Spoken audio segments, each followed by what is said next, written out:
Hey everyone, this is Tim from YourSixGaming. Today in this video, I'm going to go and show you how to fix your Roku remote not working. And this is very easy to do. So let's flip over the remote, take out the batteries just like this. Then what we want to do is hold down the power button for about 1 minute. So hold this down. Then you can press every button on the remote and just go up and down multiple times. So make sure there's no button accidentally pressed in or any kind of debris in the remote. So do this like maybe 5 to 10 times, going up and down, pressing every button.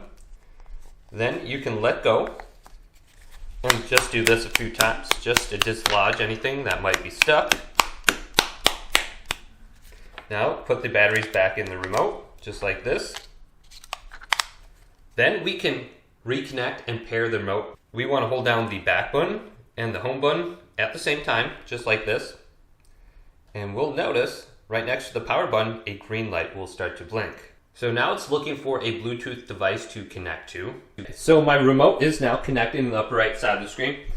What I want you to do, if it's not connecting, go to your Roku device and bring your remote really close to it and just make sure there's a clear signal and there's nothing obstructing it. So it should connect once it has a clear line of sight, just like this, and you should be good to go.